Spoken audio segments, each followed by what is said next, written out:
Slovensko-hrvaška obveščevalna vojna dobiva novo poglavje. Potem, ko je lani poleti hrvaška tajna služba s prisluškovanjem poskušala zminirati arbitražni sporazum, je Sova zdaj vrnila udarec. Naša tajna služba je, kot vse kaže, prisluškovala hrvaškemu predsedniku vlade. V Zagrebu je pričakovano nastala cela panika. Ajme, prisluškivali su nam. Predsjedniče, tko nam je prisluškival? Recite! Djeco, Slovenci su nam prisluškivali, naši susjedi.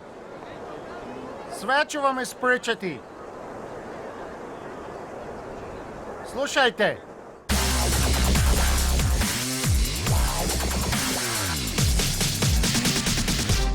V studiu zdaj pozdravljam zunanjega ministra Karla Erjavca. Dobar večer. Predlagam, da najprej poslušamo posnetek prisluha, ki je danes zakrožil v javnosti. Moj Hrvoje, za pola sata imam sjednicu vlade. Nemoj biti tužan, sve ćemo rešiti. Daj mi šapu. Tako dobra si ti svinja. Ajde, pokaži kako pjevaš. Svaka ti čast. Evo ti nagrada. Gospod minister, iz posnetka prisluha ni popolnoma jasno, komu je pravzaprav prisluškovala Sova, hrvaškemu premijeju ali svinji.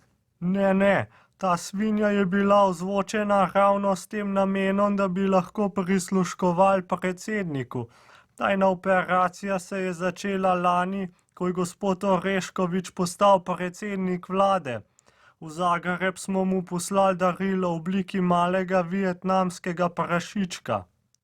Ozvočenega prašiča ste mu dali za darilo. Ne jaz osebno nisem imel nič s tem. Naša obveščevalna služba je imela informacijo, da je gospod Orešković velik ljubitelj vietnamskih prašičev. Pa so mislili, da bodo preko te male svinje prišli do kakšne koristne informacije. Če prav razumem, je bil ta mali prašič neke vrste tajni agent. Ja, na nek način res.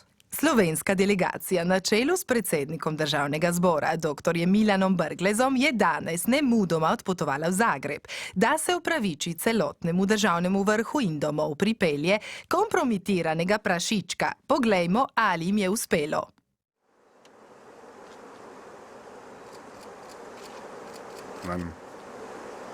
Gospod premijer, sprejmite opravičilo v imenu Republike Slovenije. Važi. Hvala vam. Se opravičujem, sorry. Dobri ste, res moje ne bo dale. Evo, čeka vas kalendar. Dobro.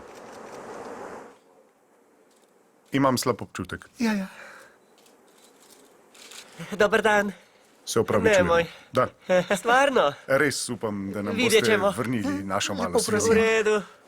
Evo, teh 5 vam dam. Poštovanje. 5 poslancev Kako ste? za eno svinjo. Z njimi lahko delate, kar hočete. Dobro, dogovoreno.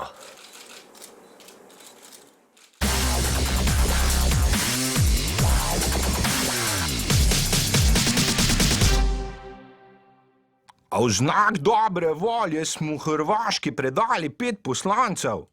Ja, to je bil edini način, da dobimo nazaj vietnamskega prašiča.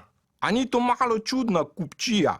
5 poslancev za eno svinjo. Morate vedeti, da je bila ta svinja ozvočena z najsodobnejšo tehnologijo, ki je za državo ta trenutek bolj pomembna kot 5 poslancev. Hvala lepa za pojasnila, gospod minister. Spoštovani gledalke, spoštovani gledalci, več si pogledajte na YouTubeu, lajkajte in dodajte nas. Živijo!